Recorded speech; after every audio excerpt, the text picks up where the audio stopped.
I don't want to make a whole segment about this, but like, please stop using AI. Please stop. It's bad. It's bad. It's bad for all of us. The FDA is now making up studies in order to decide whether or not to approve medication for the market.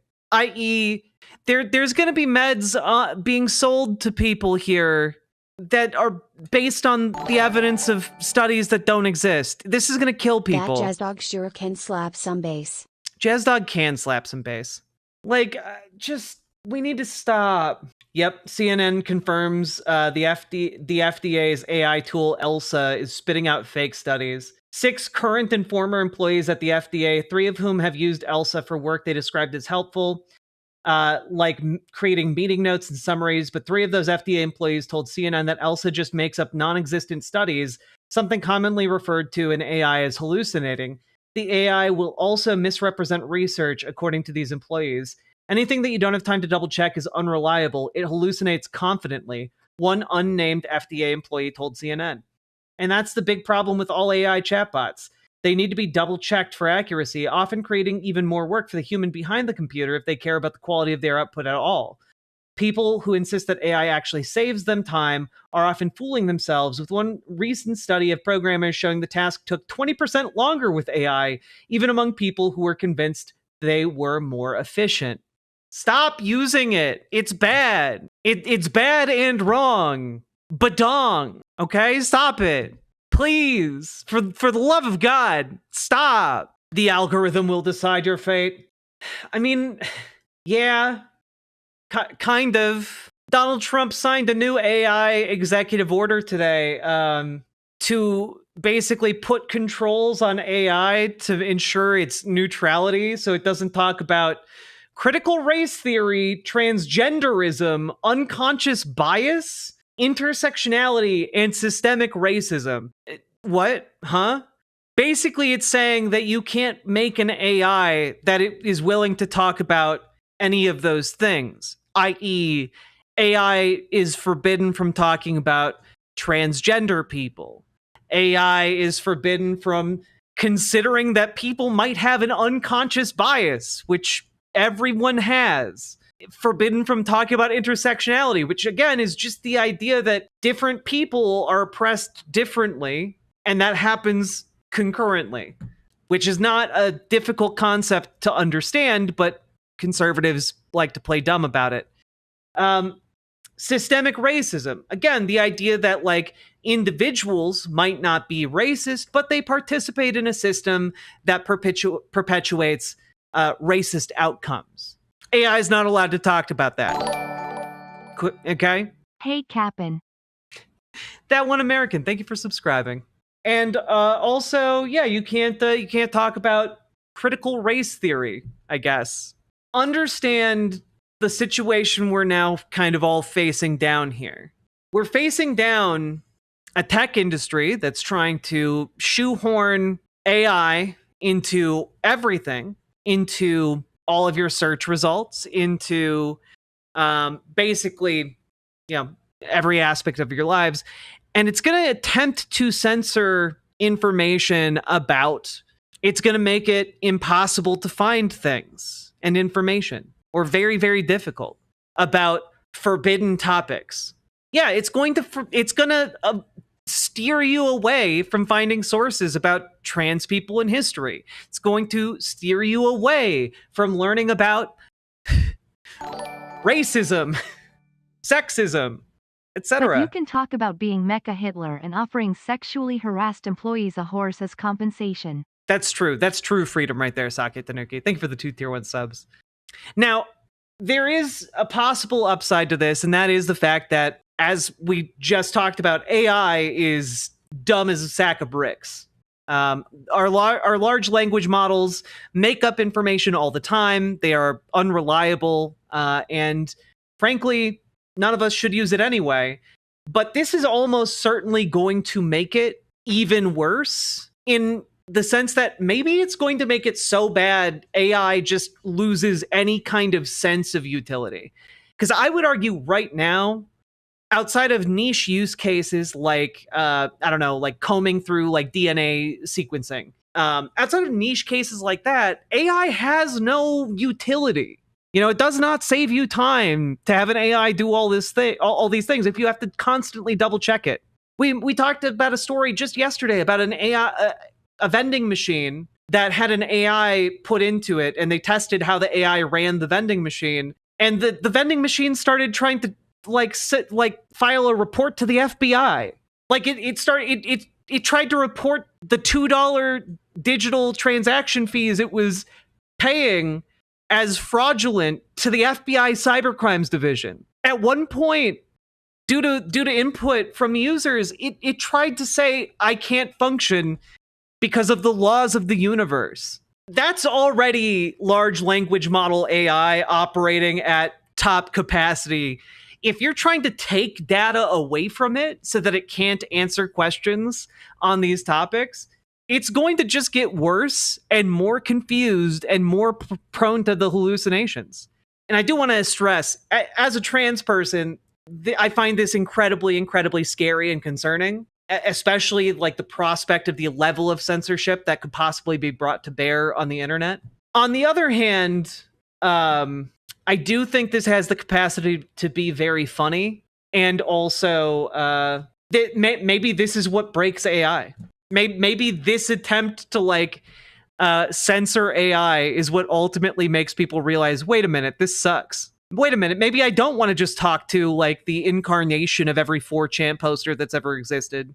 We are the dumbest species. Maybe. I'm sorry, Dave. I'm afraid I can't do that. I help people support and transition to Azure AI every day, and I'm so fucking sick of AI.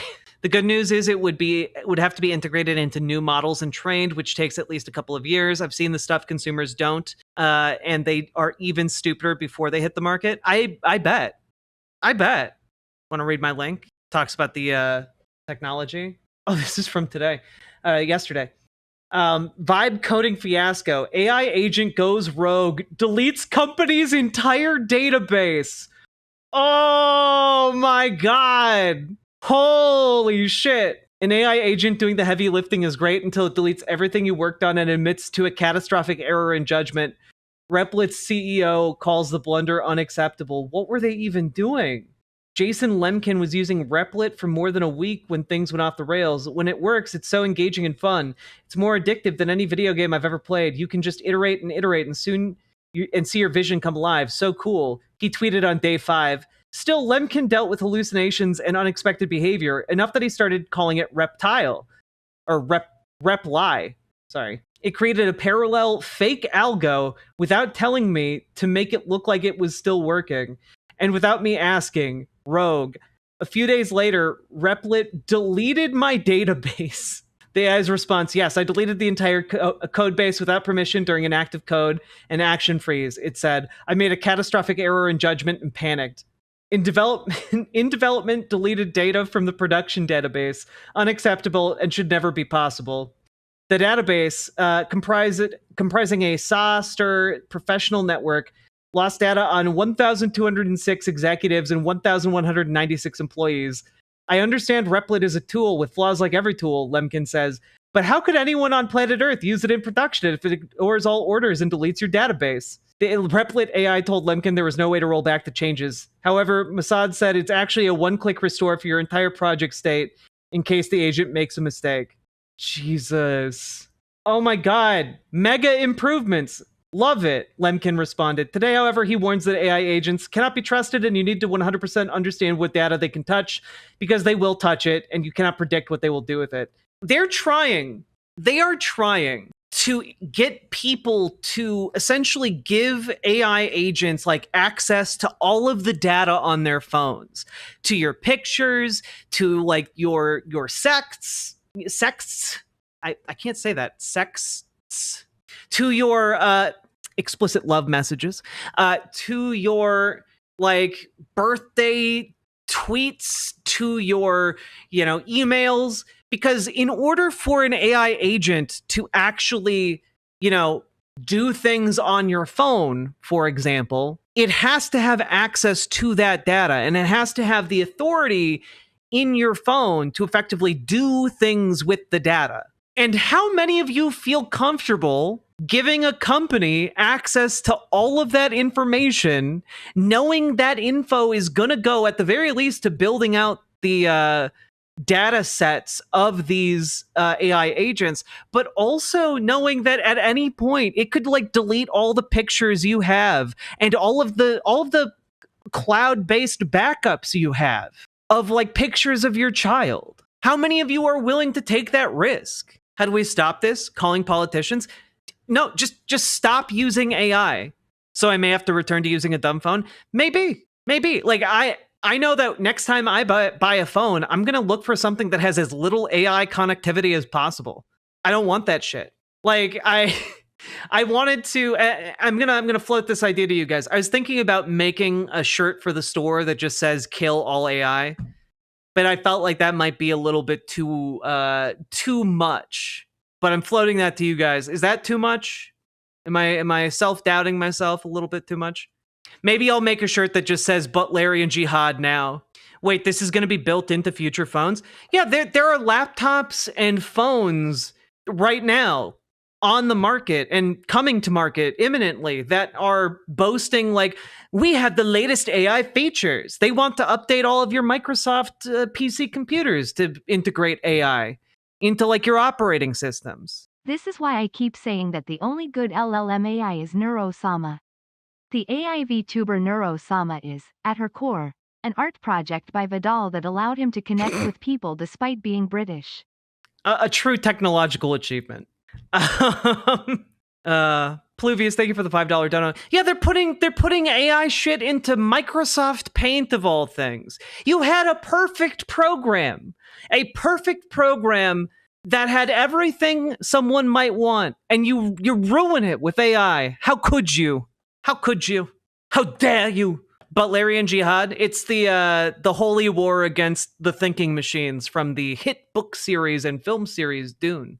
Thou shalt not build any machine in the likeness of a human mind, or close to that. Yep. The only problem is if we go Butlerian Jihad, that means we'll need mentats, and do you think in this timeline, the stupidest timeline, we can manage that? Sure, there are plenty of people who are really gay for math. Math is better than everything else. See what I mean? There are plenty of people gay for math in the chat right now. Everyone shits on MS Paint, but we all have to start somewhere. Honestly, I find old school MS Paint like ridiculously charming. I like seeing what people can draw in MS Paint. Math gays scare me in a good way or a bad way. So anyway, stop using AI. Turn it off when you can. I'd suggest, by the way, I found out, and I'm going to try and figure out how to switch over for my show stuff, but DuckDuckGo apparently very easily allows you to toggle AI off on the browser. And honestly, I haven't found a way to easily do that on Google, and I think I'm just gonna switch over to that for the foreseeable future. Riverboat Jack is going to town. All the viewers gather round. Twitch and YouTube is where she streams. All that content is bursting the seams. Politics, gaming, and plenty more. Her sense of fashion you'll adore. So grab your stuff and hop aboard. We're going straight to Jack's Discord.